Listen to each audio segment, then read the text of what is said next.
பிரியாணிக்கு செய்ய போகிற ஐட்டங்கள் பாஸ்மதி அரிசி, சிக்கன் மற்றும் தேவையான பொருட்கள். அப்புறம் பார்த்தீங்கன்னா மெதுவாக சாட்டியை தூக்கி வைக்கிறோம்.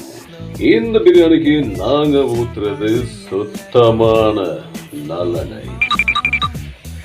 பட்டை வகைகளை சேர்த்துப்போம், பிரியாணி இலையை சேர்த்துப்போம்.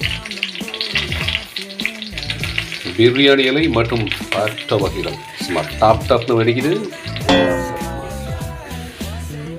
இந்த பட்டை வகைகள் வெந்த பிற்பாடு போட்டியாக நறுக்கி வச்ச வெங்காயம், இந்த இஞ்சி பூண்டு நச்சு வச்சிருக்கிறோம், வெட்டி வச்சிருக்கிறோம், அதையும் சேர்த்து நல்லா வடிவாக கிண்டி விட்டுட்டு வெங்காயம் நாம் பொன்னிறம்னு சொல்லுவாங்க, அப்படி வேகிறதுக்கு விட்டோம்.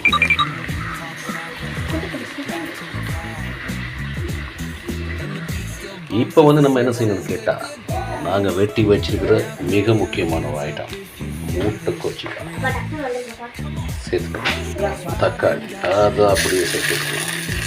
இப்போ பார்த்தோம்னா இந்த தக்காளி, இஞ்சி பூண்டு, மூட்டை கொச்சிக்காய், வெங்காயம் மற்றது பட்டை வகைகள் எல்லாம் சேர்ந்து சும்மா பக்காவாக அப்படியே வெந்துக்கிட்டு இருக்கு. பார்த்தீங்கன்னா தெரியும், இந்த தக்காளியில் இருக்கிற தண்ணி அப்படியே வெளியில் ஒயிலோடு சேர்ந்து ரொம்ப சூப்பராக வெந்துக்கிட்டு இருக்கு.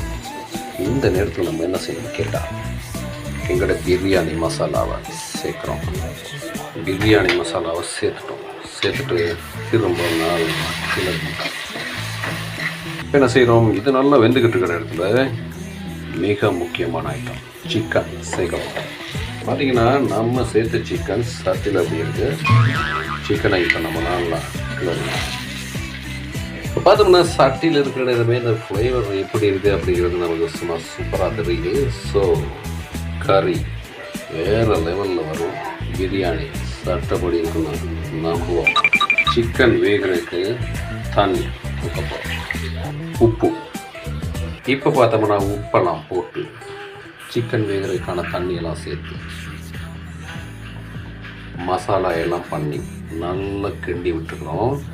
இப்போ இந்த அவ்வளோ பேரும் வெந்து வேகணும் இல்லையா, அதுக்காக என்ன செய்ய போகிறோம், மூடி வைக்க.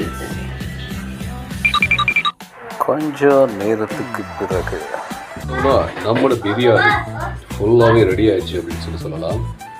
இந்த பிரியாணி செஞ்சுட்டு இருக்க நேரம் பாஸ்மதி அரிசி போட்டு பார்த்தீங்கன்னா உங்களுக்கு சொல்லலை, அதுக்கு அப்படி கோச்சுக்கு பண்ணி நினைக்கிறேன். இப்போ பிரியாணி ஃபுல்லாக வந்துடுச்சு.